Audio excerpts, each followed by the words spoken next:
Study IQ IAS, अब तैयारी हुई अफोर्डेबल। लोगों का भरोसा कैसे जीता जाता है, बताइए। लोगों का भरोसा जीतने के लिए आपको सबसे पहले लोगों पर भरोसा करना आना चाहिए, तभी आप लोगों का भरोसा जीत सकते हो। तो भारत सरकार ने एक बिल इंट्रोड्यूस करा। उस बिल के तहत भारत सरकार जो है वो लोगों पर भरोसा कर रही है और उन पे भरोसा करके उनका विश्वास जीत रही है अपने ऊपर। तो इसी चीज पे चर्चा करेंगे आज के इस वीडियो में। So ladies and gentleman, boys and girls, मेरा नाम है आयुष सांघी और मैं आप सभी का स्वागत करता हूं स्टडी IQ IAS पर। स्टडी IQ IAS भारत का सर्वश्रेष्ठ यूट्यूब चैनल प्लस उसी के साथ साथ भारत का टॉप IAS का प्लेटफॉर्म है जो कि IAS एस्पिरेंट्स की तैयारी करवाता है। तो आप जरूर हमारे कोर्सेज को सब्सक्राइब कर सकते हैं स्टडी IQ की वेबसाइट पर जाकर। इसी के साथ साथ खुशखबरी यह है कि स्टडी IQ ने 2022 में आप लोगों की बदौलत 1 billion views, 1 billion views, 100 crore views का आंकड़ा जो है वो क्रॉस किया है। It was crossed in 2022। All thanks to you. ये सब आप ही लोगों के प्यार से, विश्वास से, व्यूअरशिप से हमारे लिए हुआ है। हम इसी तरीके से मेहनत करके आप लोगों के लिए आगे कंटेंट बनाते रहेंगे। तो जैसा कि आप देख सकते हैं, टॉपिक जो है यहां पे लिखा हुआ है और ये क्या स्टेट करता है। ये करता है स्टेट कि एक बिल इंट्रोड्यूस करा गया जिसका नाम है जन विश्वास बिल। ये 2022 के जो पार्लियामेंट का विंटर सेशन हुआ है अभी इंट्रोड्यूस किया गया है, जिसमें कई सारे चेंजेस सजेस्ट करे गए हैं। तो विस्तार में बिल का जो है डिस्कशन करेंगे, क्रिटिकल एनालिसिस करेंगे आज के इस वीडियो में। उससे पहले मैं आपको ये बता दूं कि ये सारी PDFs आपको इन सोशल मीडिया हैंडल्स पर मिलेंगी। इसमें से जो पहला सोशल मीडिया हैंडल आपको सब्सक्राइब करना है वो है मेरा Telegram handle. My Telegram handles name is Ayush Sanghi's IAS academy. Ayush Sanghi's IAS academy मेरा टेलीग्राम हैंडल है। इस पे ये सारी PDFs और एग्जाम ओरिएंटेड डेली के अपडेट्स आपको मिलते रहते हैं। तो जरूर मेरे टेलीग्राम चैनल पर मेरे साथ जुड़िए। उसी के साथ साथ आप ट्विटर और इंस्टा पर भी मुझे फॉलो कर सकते हैं। खूब सारा informational content, interesting content, enticing content जो है अलग अलग रूप में, ट्वीट्स के रूप में, रील्स के रूप में, थ्रेड्स के रूप में आप तक पहुंचाया जाता है। काफी मेहनत करते हैं हम लोग इस कंटेंट को बनाने में। ये सिर्फ और सिर्फ आप लोगों के लिए है। एक वैल्यू एडेड कंटेंट है जो आपकी प्रिपरेशन को एक अलग दिशा देगा, एक नई दिशा देगा और होपफुली आपका एग्जाम में काम आएगा, एग्जाम क्लियर करने में आपकी मदद करेगा।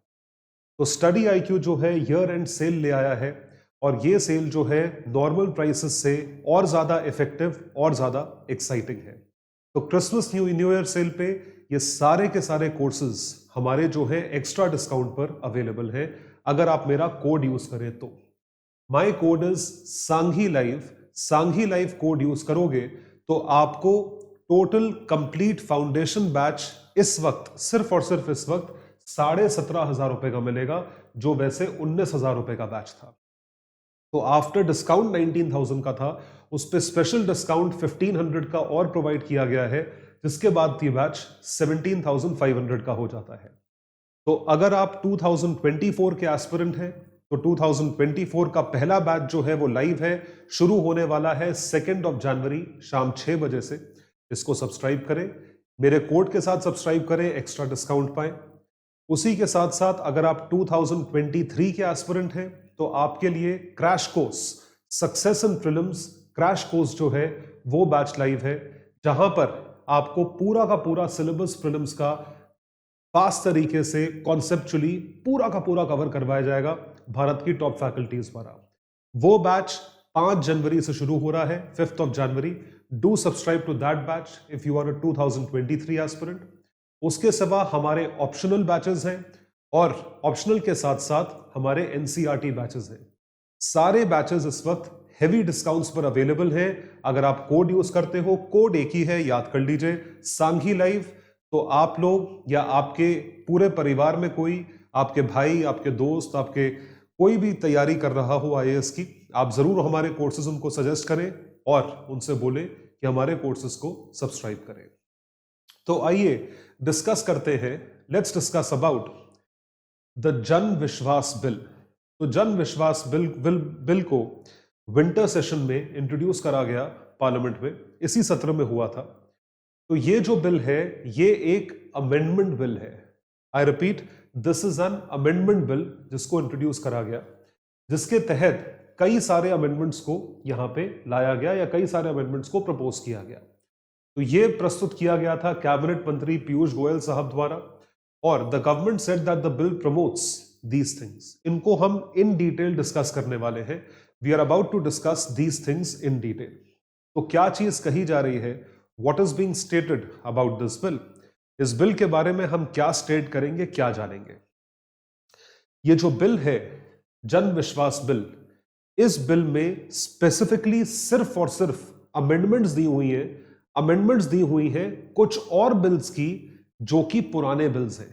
मतलब इस बिल की जो इनहेरिटेंस है या इस बिल की जो रिलेटिव इंपॉर्टेंस है वो सिर्फ और सिर्फ इतनी है कि इस बिल में जो प्रोविजंस इंट्रोड्यूस करे हैं ये बाकी और कानूनों के प्रोविजंस को अमेंड करते हैं और कानूनों के प्रोविजंस को बेटर करते हैं। That is what they do. इस बिल की अपनी इंपॉर्टेंस कुछ नहीं है। अगर आप इस बिल के फीचर्स पूछोगे तो इस बिल के एज सच कोई फीचर्स नहीं है। इसमें जितनी भी चीजें सजेस्ट करी हुई हैं वो करी हैं एग्जिस्टिंग लॉज के अमेंडमेंट को करने के लिए। तो कई सारी अमेंडमेंट्स एग्जिस्टिंग लॉज में प्रपोज करी हैं। उस एग्जिस्टिंग लॉज में बहुत सारे लॉज को अलग अलग अलग अलग अलग अलग अमेंडमेंट बिल इंट्रोड्यूस करते, इसलिए एक कंसोलिडेटेड बिल किया जिसका नाम है जन Vishwas bill. So the number of amendments that have been proposed, it is on the basis of recommendations received by the industry, factory। सरकार के पास recommendations आई कि भाई ये सब चीजें दिक्कत कर रही हैं तो आप इसको हटा दें या इसको बेटर करें। तो सरकार ने बोला ठीक है, हम ये चीज कंसिडर करते हैं। तो department for promotion of industry and internal trade, DPIIT, इसी डिपार्टमेंट का पहले नाम था DIPP, इसने वो चेंजेस को इफेक्ट करा और उसके नाम का बिल बनाया। So the bill proposes 183 provisions, 183 provisions है across 42 acts administered by 19 ministers. सोच के देखिए, 42 कानूनों में आपको क्या करना है, आपको अमेंडमेंट करना है 42 लॉज में। अब 42 लॉज में अमेंडमेंट करना है तो हर बिल को, हर लॉ को आप अमेंडमेंट बिल के रूप में इंट्रोड्यूस करो। ये फलाना bill, X bill, Y amendment bill, Z amendment bill, A B C amendment bill, कब तक करते रहोगे। तो बेटर ये है एक ही बिल लाए जिसके थ्रू अमेंडमेंट्स आपने प्रपोज करे 42 एक्ट्स में, एक्ट रिपील नहीं करे लेकिन 42 एक्ट्स में अमेंडमेंट्स करे और 183 अमेंडमेंट्स जो है वो इंट्रोड्यूस करे हैं। So it proposes to decriminalise large number of minor offences by replacing them with monetary penalties. ये सब चीजें क्या है मैं बहुत डिटेल में आपको समझाने वाला हूं। पहले आपको बिल्स की एक लिस्ट दिखाता हूं, रफ लिस्ट आप देख सकते हैं। Boilers act, Aadhaar act, legal metrology act, drugs and cosmetics act. घबराओ मत, आपको पूरी लिस्ट याद नहीं करनी है, लेकिन ये आपको सिर्फ नाम बता रहा हूं कि इन सब में अमेंडमेंट्स जो है वो होने वाले हैं और ऐसे ही 42 कानूनों में होने वाले हैं। तो अमेंडमेंट्स इन सारे के सारे कानूनों में सरकार ने प्रपोज करे हैं इस बिल के द्वारा। So what is the government trying to achieve? Decriminalisation of minor offences. How? Bharat सरकार क्या अचीव करना चाहती है, इस चीज पे चर्चा करेंगे। Let's discuss about this. भाई आप जरा सोचिए, आप बिजनेस करते हैं, किसी वजह से आपने किसी दूसरे के एरिया में ट्रेसपास कर लिया। ट्रेसपास का मतलब है आप दूसरे के इलाके में थोड़ा सा घुस गए, 2 इंची जमीन, 2 गज जमीन आपने दूसरे की भी ले ली, उसमें आपने कोई काम कर लिया, राइट? या आपने कोई ऐसी चीज करी जिसकी वजह से आपको कुछ पेड़ काटने पड़ गए। तो इन सारी चीजों की वजह से होता यह है कि आप क्रिमिनल ऑफेंस की तरफ चार्ज हो जाते हो। You are charged with a criminal offense which leads to jail term। ये हमारे existing offenses, existing laws करते हैं, उस चीज को क्रिमिनल ऑफेंस मानते हैं कि अगर आपने किसी के एरिया में, इंडस्ट्रियल एरिया में ट्रेसपास कर लिया तो आपको 6 महीने की जेल हो जाएगी। अगर आपने एक इंडस्ट्री की वजह से कुछ ऐसा डैमेज कर दिया, एनवायरमेंटल डैमेज है, सो ग्रीन अमेंडमेंट्स हुए हैं, ग्रीन प्रोजेक्ट के थ्रू अगर आपने कोई चीज करी और वहां पे कुछ ऐसा डैमेज हुआ तो आपको 6 महीने और से 1 साल तक की जेल हो सकती है। तो ये जो ऑफेंसेस हैं, इस वजह से लोग जो हैं वो बिजनेस करने से हिंदुस्तान में पीछे हटते हैं। क्योंकि लॉज इतने स्ट्रिंजेंट है कि वो लॉज जो है वो कंप्लाई करने में it is very very difficult for a businessman to comply with those laws. तो क्या करें, व्हाट टू डू? तो भारत सरकार ने ऐसे कुछ बेसिक ऑफेंसेस को, जिनको माइनर ऑफेंस कहा जा रहा है, मेजर ऑफेंस नहीं, माइनर ऑफेंस कहा जा रहा है, वो माइनर ऑफेंसेस को डीक्रिमिनलाइज करा। मतलब उसको क्रिमिनल एक्ट नहीं माना गया, उसकी जगह सरकार ने मॉनेटरी पेनल्टीज यानी कि मुआवजे का अमाउंट बढ़ा दिया। तो आपके ऊपर पेनल्टी लगेगी क्योंकि आपने गलती तो करी है, लेकिन उस गलती के नाम पे हम आपको जेल नहीं भेजेंगे। ये एक बहुत बड़ा रिलीफ है बिजनेसमैन या इंडस्ट्रीज के लिए कि अब आप डर डर के बिजनेस नहीं करोगे, आप प्रॉपर बिजनेस करोगे कि आपको किसी भी चीज का जेल जाने का खतरा नहीं होगा। पर मैं फिर बता दूं, ये जो चीज करी गई है, ये करी गई है माइनर मिस्टेक्स के लिए, मेजर मिस्टेक्स नहीं है। People should not be penalised for minor offences. There should be a provision for paying fines. आप फाइन ले लीजिए, आप मुआवजा ले लीजिए, कॉम्पनसेशन ले लीजिए। तो भारत सरकार ने यही करा। Yet another novelty involved in the proposal is an increase of 10% of the minimum amount of fine and penalty levied. आप इंक्रीज कर दो पेनल्टी, बट आप जेल टर्म जो है वो आप हटा दीजिए। तो जेल की टर्म जो है हटा दी गई है। Besides decriminalisation of minor offences, ये भी चीज हुई है कि मॉनेटरी पेनल्टीज को रैशनलाइज किया गया है depending on the gravity of the offence. मैं आपको वही बोल रहा हूं, आपने पूरा जंगल काट दिया, आप जेल जाओगे। आपने थोड़ा बहुत ट्रेसपास करा, ठीक है, आपको पेनल्टी लेके छोड़ देंगे। सो बोल्स्टरिंग ट्रस्ट बेस्ड गवर्नेंस, मैंने आपको क्या बोला कि भरोसा जीतने के लिए हमें भरोसा करना आना चाहिए। ट्रस्ट बेस्ड गवर्नेंस, ये जो है इस ऑब्जेक्टिव के साथ हम आगे बढ़े हैं जन विश्वास बिल को लेकर, ट्रस्ट बेस्ड गवर्नेंस। और इसी के बेसिस पे हमें इस सवाल का जवाब यहां मिलेगा, what does the government want to achieve with this bill? Bharat सरकार इस बिल के द्वारा क्या हासिल करना चाहती है? What does the government want to achieve with this bill? एक नारा या स्लोगन जो आप सुनते आए हैं 2014 से, वो है मिनिमम गवर्नमेंट और maximum governance.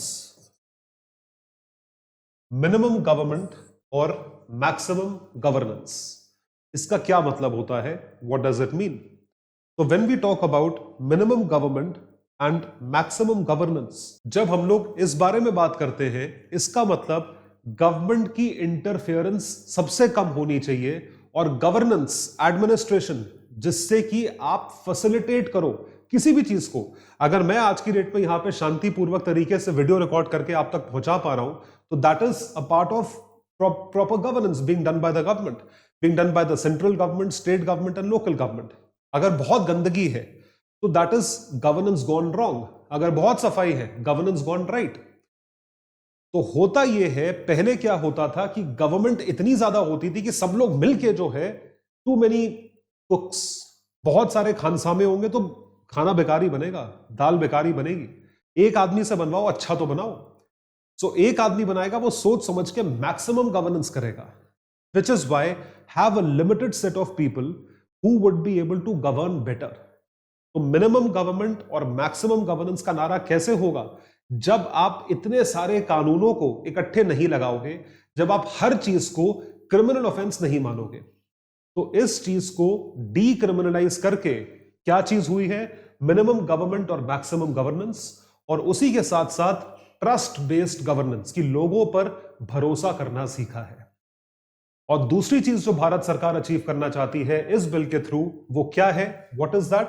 That is to change the landscape of the country in terms of ease of doing business. Bharat में बिजनेस करना बहुत मुश्किल है।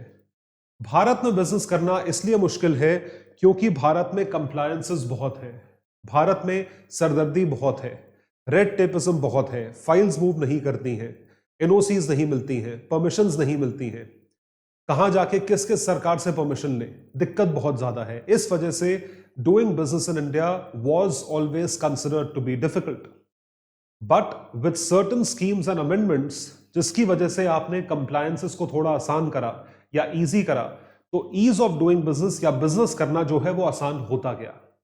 तो ईज ऑफ डूइंग बिजनेस को बेटर करने के लिए क्या क्या किया है, एक कदम क्या उठाया है, जन विश्वास बिल, कि आप इंडस्ट्रियलिस्ट को, फैक्ट्री ओनर्स को, जो कोई भी काम कर रहा है, एमएसएमई वाले ही कुछ काम कर रहे हैं, यदि उनसे कोई गलती होती है तो उसको क्रिमिनल ऑफेंस ना मानते हुए सिविल ऑफेंस माना कि मुआवजा लेके आपको छोड़ देंगे। व्हाट इज हैपनिंग, आपने क्या करा, उनके लिए बिजनेस करना आसान करा है। मैं ये नहीं करा कि इलीगल एक्टिविटी करो, लेकिन माइनर ऑफेंसेस को डीक्रिमिनलाइज करके इसको चीज को आसान किया है। Ease of doing business, highly highly important. So these are primarily the two reasons why the government has brought this bill to the parliament. तो कोई भी आपसे पूछे कि क्या है बिल, ये बिल क्या है, भाई बिल के कोई फीचर्स नहीं है, लेकिन बिल क्या है, बिल क्या चीज, अगर कुछ इंट्रोड्यूस करा है पार्लियामेंट में तो किसी मतलब से तो करा होगा, ये मतलब है। This is the objective with which the bill has been introduced. देखिए, minimum government and maximum governance and redefining the regulatory landscape, how in order to improve the ease of doing business, कि ease of doing business को यदि improve करना हो तो इस तरीके से यहां पे improvement जो है वो देखा जाएगा। तो आपने शायद सुना हो कि Bharat ease of doing business में वैसे भी काफी आगे आया। तो इस बिल के थ्रू और इसके पहले जितने इनिशिएटिव्स लिए गए हैं पिछले 20 साल में, 10 साल में, 5 साल में, उसकी वजह से बिजनेस करना ऑलरेडी कितना आसान हुआ। And where do we stand in terms of the EODB index, हम कहां खड़े हैं, आइए दिखाते हैं आपको। Let's have a look at the statistics. तो देखें, भारत की रैंकिंग वर्ल्ड बैंक की ease of doing business index में 2020 में 63 नंबर पे थी। 63 जो रैंकिंग थी वो आई थी नंबर 77 से, कि एक साल में हमारी रैंकिंग जो है 14 पोजीशन से बेटर हो गई। और 2018 में ये रैंकिंग 23 पोजीशन से बेटर हुई थी। उसके पहले हम ट्रिपल डिजिट में थे, हमारी रैंकिंग 120 से ऊपर थी। तो सिर्फ 3-4 साल में हमारी रैंकिंग जो है 50 to 60 स्पेसेस ऊपर बढ़ी, जो कि बहुत बड़ा अचीवमेंट था। मतलब भारत ने कुछ तो ठीक करा होगा। ये तो ग्लोबल रैंकिंग है वर्ल्ड बैंक की, ये तो फज्ड हो नहीं सकती, ये तो झूठ हो नहीं सकती। तो 63rd रैंक है आउट ऑफ 190 इकोनॉमीज कि भारत में बिजनेस करना इतना आसान हुआ। आज हम 63 नंबर पे खड़े हैं। सिर्फ 3 साल पहले यानी 2016 तक हम जो है हम 120 से ऊपर की पोजीशन पे आते थे। That was the truth, that was the reality. तो some initiatives must have been taken, कुछ ना कुछ इनिशिएटिव्स लिए गए होंगे। अब ये इंडेक्स जो है ये 2020 की है, 2020 की रैंकिंग है। उसके बाद वर्ल्ड बैंक ने इस इंडेक्स को डिसकंटिन्यू कर दिया। तो 2022 की हमारे पास ऐसी रैंकिंग्स नहीं है, लेकिन अगर 2020 के भी आंकड़े देखें तो भारत की रैंकिंग जो है काफी अच्छी है। तो आप देख सकते हैं इस ग्राफ में ease of doing business, Bharat आता है साउथ एशियन रीजन में, lower middle income country, population 135 crore की है, सिटीज जो है वो कवर्ड हुई, मुंबई और दिल्ली, और उसके बेसिस पे ये इंडेक्स जो है वो लाई गई है, EODB, ease of doing business. तो डूइंग बिजनेस का स्कोर भारत का 71 है और रैंक 63 आई थी। इसको जो है यहां पे इस ग्राफ के थ्रू दिखाया गया है कि भारत की रैंकिंग 142 थी 2014 में, बढ़ते बढ़ते बढ़ते बढ़ते बेटर हो रही है, रैंक 63rd पोजीशन पे पहुंची 2019 में। सो this is why India's doing business index is calculated on all these parameters. मतलब बिजनेस करने में क्या क्या चीज है, तो इंडिविजुअल जो पैरामीटर्स है वो सारे यहां आते हैं, और हर पैरामीटर पे आप कंट्री को रैंक करते हो कि ये कैसा है, इसमें क्या रैंकिंग होनी चाहिए, इसमें तो कुछ में रैंकिंग्स हमारी हाई है, कुछ में लो है, कुछ में बहुत पीछे आते हैं, कुछ में बहुत आगे आते हैं। तो ये पैरामीटर्स जो है, पहले मैं आपको पैरामीटर्स दिखा दूं, ये सारे पैरामीटर्स हैं। भाई आपको बिजनेस शुरू करना है, आप अपने दिमाग में सोचिए आंख बंद करके कि क्या क्या चाहिए मुझे बिजनेस स्टार्ट करना है। मुझे सबसे पहले कंपनी रजिस्टर करनी पड़ेगी, वो आसान है या मुश्किल है, मुझे जमीन खरीदनी पड़ेगी, बिजली का कनेक्शन लेना पड़ेगा, पानी का सप्लाई लेना पड़ेगा, बेसिक चीजें तो यही है बिजनेस शुरू करने के लिए। So starting a business, dealing with construction permits, getting electricity, property, getting credit यानी loan, protecting minority investors, paying taxes, trading across borders, enforcing contracts, ये सारी चीजें हैं। इन सब में इंडिविजुअली भारत को रैंक करा गया है। तो dealing with construction permits rank is 27, ठीक है, getting electricity rank is 22, registering property rank is 154, बहुत मुश्किल है या बहुत पीछे आ रहे हैं हम लोग, सिमिलरली आपको इंडिविजुअली सब पे हमें रैंक किया है और उस रैंकिंग के बेसिस पे स्कोर्स कैलकुलेट करे हैं, तो स्कोर के हिसाब से जो टोटल डीबी स्कोर आता है वो है 71, जिसके हिसाब से हमारी रैंकिंग आती है 63. This is something that we have calculated and we have come to after this particular index. तो ईओडीबी में आपने अभी देखा हमारी रैंकिंग इंप्रूव हुई, हमारा स्कोर बेटर हुआ. तो वो स्कोर बेटर होना, रैंक इंप्रूव करने में भारत सरकार ने इन 4-5 सालों में ऐसा क्या कर दिया?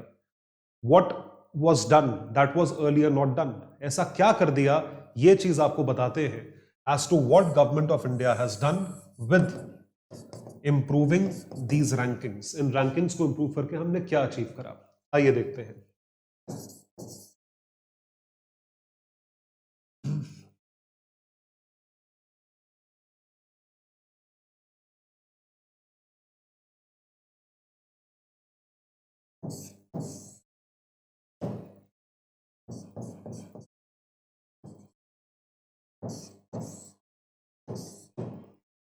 तो आपने देखा कि भारत ने ईओडीबी इंडेक्स में किस तरीके से बेटर परफॉर्म करा या कैसे अपनी रैंकिंग बढ़ाई, लेकिन उसके पीछे भारत सरकार के द्वारा क्या एक्शंस लिए गए, क्या इनिशिएटिव्स लिए गए, ये भी देखने वाली बात है. That has to be seen.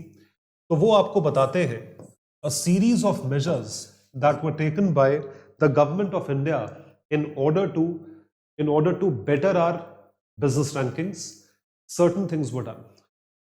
तो first is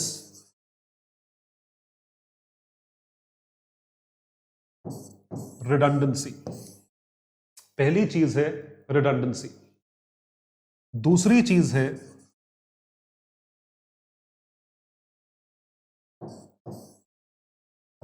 compliances, and the third thing is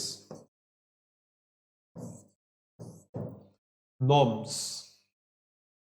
What do we mean by all this? क्या मतलब क्या होता है, इस चीज का क्या मतलब होता है? जो आप पहला पॉइंट देख रहे हैं रिडंडेंसी, इतने सारे कानून थे, प्री इंडिपेंडेंस लॉज थे, पोस्ट इंडिपेंडेंस लॉज थे, प्रोविजंस इतने पुराने हो गए थे कुछ कानूनों में, तो उनको कहा जाता है रिडंडेंट, डेड, बेकार के प्रोविजंस हैं.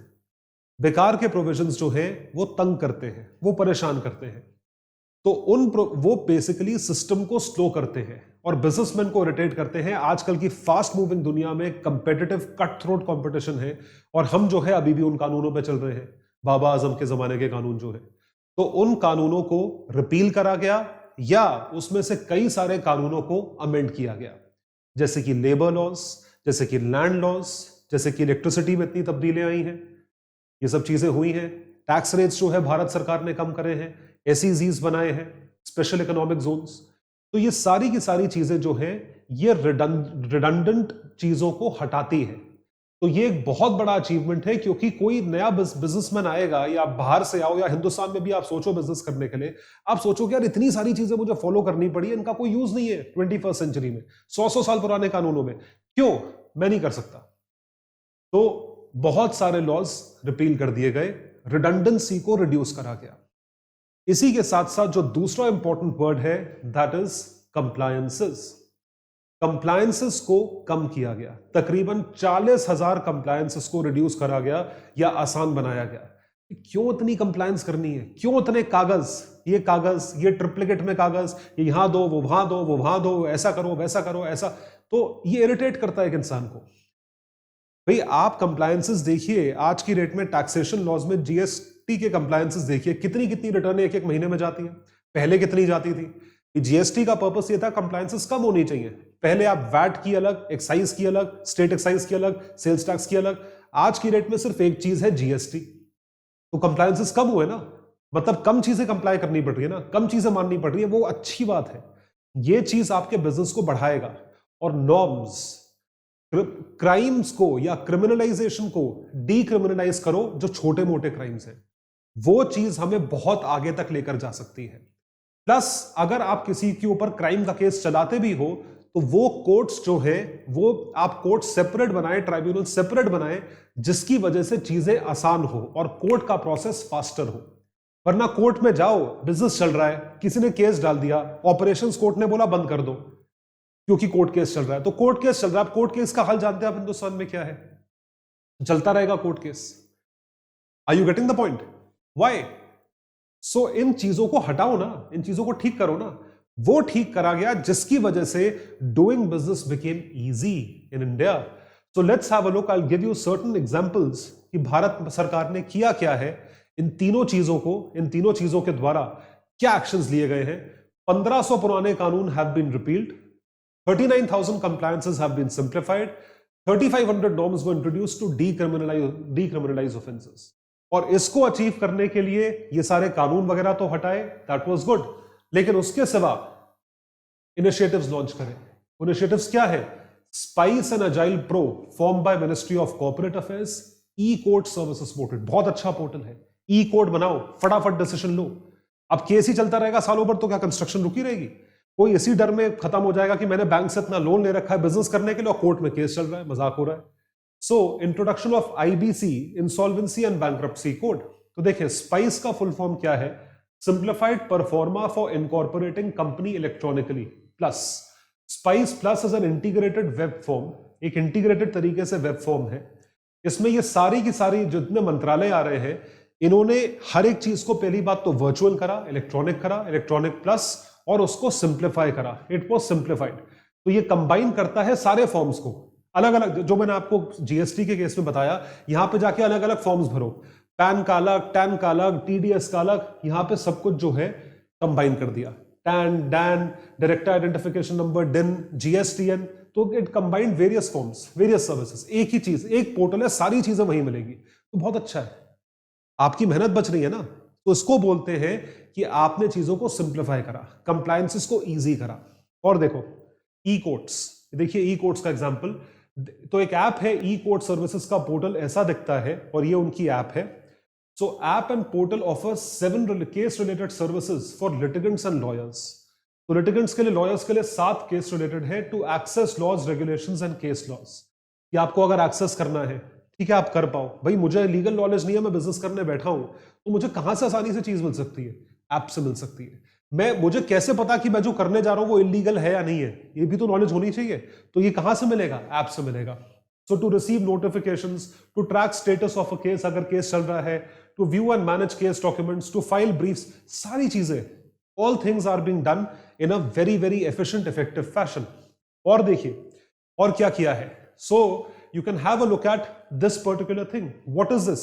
ये है IBC, insolvency and bankruptcy code का सीधा पर्पस ये है कि भैया कोई अपना दिवालिया फाइल कर रहा है, बैंक्रप्सी फाइल कर रहा है, तो बैंक्रप्सी फाइल करने से पहले उसको पहले ही कॉर्पोरेट डेटर को, डेटर मतलब जिसने उधार लिया है, उसको पहले ही आप खारिज मत करिए, आप उसका लोन रिस्ट्रक्चर करने की कोशिश करिए, देखिए कि वहां से कैसे रिकवर हो सकता है, how can things be recovered. So objective is maximisation of value assets by aiming at reorganization rather than liquidation of the corporate debtor। Corporate debtor को लिक्विडेट किए बगैर, कॉर्पोरेट डेटर जिसने लोन लिया है, अगर वो डिफॉल्ट कर जाता है, उसको आप खत्म करो, लिक्विडेट करो, उससे बेटर उसको रिवाइव करने की कोशिश करो, अगर जेन्युइन डेटर है तो। चंदा कोचर टाइप नहीं। कल का वीडियो देखा था ना आपने? नहीं देखा तो जाके देख लेना अभी, go and watch that video. तो Jan Vishwas bill is also one such initiative to further strengthen ease of doing business. तो जैसे ईज ऑफ डूइंग बिजनेस में यहां पे चीजें स्ट्रेंथन करी हैं, उसी तरीके से जन विश्वास बिल भी इस ऑब्जेक्टिव पे काम करेगा। How the bill will achieve it's purpose, let's see. अब ये देखेंगे, सबसे पहली चीज है या पर्पस जो क्या करने की कोशिश करी जा रही है, इन्वेस्टर का कॉन्फिडेंस बढ़ेगा। It would increase investor confidence.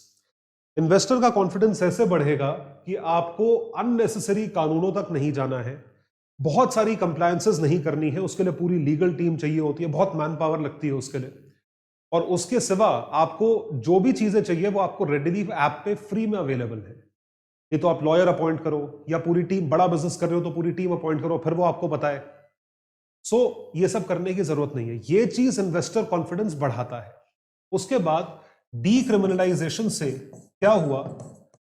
Jail जाने का खतरा कम हुआ। फियर ऑफ इम्प्रिजनमेंट, ये जो फियर है, ये जो डर है, ये आपने कम करा। ये बहुत जरूरी है। छोटी छोटी चीजें के जो ऑफेंसेस होते हैं, वो ऑफेंसेस जो है, माइनर ऑफेंसेस जिन्हें कहा जाता है, वो आपने रिड्यूस करे, that have been reduced. So this is something which is better and this is something that had to be done in a better fashion. इसको बेटर फैशन में करना चाहिए था. उसके बाद क्योंकि आपने चीजों को आसान किया है, कंप्लायंसेस कम करके, आपने चीजों को और इफेक्टिव बनाया है, आपने चीजों को और बेटर करा है, आपने डीक्रिमिनलाइज करा है, तो उसकी वजह से टाइम और एनर्जी दोनों ही बचेगा. क्योंकि ये अननेसेसरी की मेहनत है. उतनी ही मेहनत आप अपने बिजनेस करो तो बिजनेस ग्रो कर जाएगा. And lastly, settlement of cases और डिस्प्यूट्स. बहुत जरूरी चीज है ये सबसे जरूरी चीज है कि टाइम पे सेटल हो जाए ना चीज. देखिए, डिस्प्यूट होगा, उसको आप नहीं रोक सकते, लेकिन डिस्प्यूट को सेटल तो करना आना चाहिए. लड़ाई अगर हो रही है तो उसको कम करो ना, खत्म करो. आपने सुना होगा, आपके पेरेंट्स बोलते होंगे कि झगड़ा हुआ है, खत्म करो उसे. ठीक है, माफ करो, ठीक है, सॉरी बोलो, खत्म करो. सेटलमेंट ऑफ डिस्प्यूट्स, आप उसे खत्म करिए. That is something which is effective, that has to be done. तो ये सारी चीजें जो है, ये पर्पस अचीव हो रहा है जन विश्वास बिल से, जिसकी वजह से विश्वास पैदा होगा कि हम आप पे विश्वास कर रहे हैं ताकि आपका विश्वास हमारे ऊपर बना रहे. भारत सरकार की मेंटालिटी. तो आइए देखते हैं इसे. ये देखिए, boosting investor confidence, highly important, क्योंकि ईज ऑफ डूइंग बिजनेस है. रिड्यूस फियर ऑफ इंप्रिजनमेंट, ये आपने कम करा है.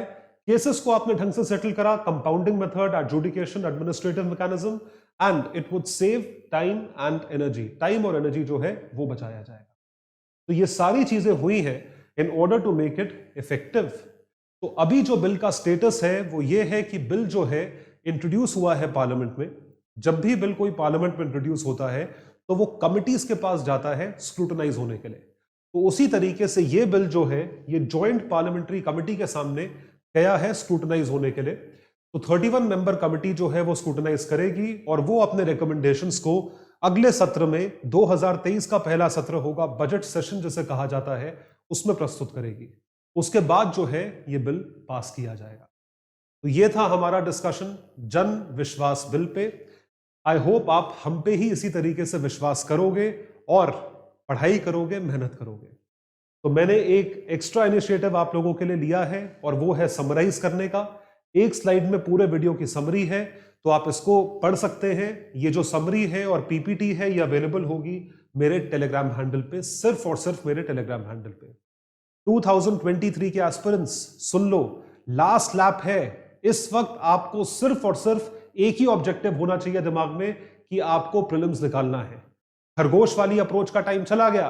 कौन सा टाइम चल रहा है? ये टाइम चल रहा है भागने का. सो डोंट बी अ खरगोश. खरगोश नहीं तो दूसरा कौन रेस में भाग रहा था. अब आपको वो अप्रोच छोड़ के आपको भागना पड़ेगा. और उस भागने के लिए हमने आपके लिए एक स्पेशल बैच इंट्रोड्यूस करा है, SIP प्लस बैच, जो कि स्टार्ट हो रहा है 5 जनवरी से. इस बैच में 200+ hours of live teaching Bharat की टॉप फैकल्टीज द्वारा क्रैश कोर्स है. आपको सारी की सारी चीजें फास्ट तरीके से रिवाइज करवाई जाएंगी. उसके साथ साथ करंट अफेयर्स, उसके साथ साथ डेली टेस्ट, उसके साथ साथ कॉम्प्रिहेंसिव फुल लेंथ टेस्ट, और उसके साथ साथ इकोनॉमिक सर्वे और यूनियन बजट की एनालिसिस फ्री, जो कि मैं आपको पर्सनली करवाऊंगा. ये सारी चीजें आपको एक हेविली डिस्काउंटेड प्राइस पे दी जा रही हैं अगर आप मेरा कोड यूज करेंगे. My code is Sanghi live. तो सांघी लाइव कोड के साथ ये जो 6,000 रुपए का बैच था, ये आपको 5,500 रुपए में प्राप्त होगा. बैच शुरू हो रहा है 5 जनवरी को. सब्सक्राइब करें आज ही. सो मेहनत हमारी, रिजल्ट आपका.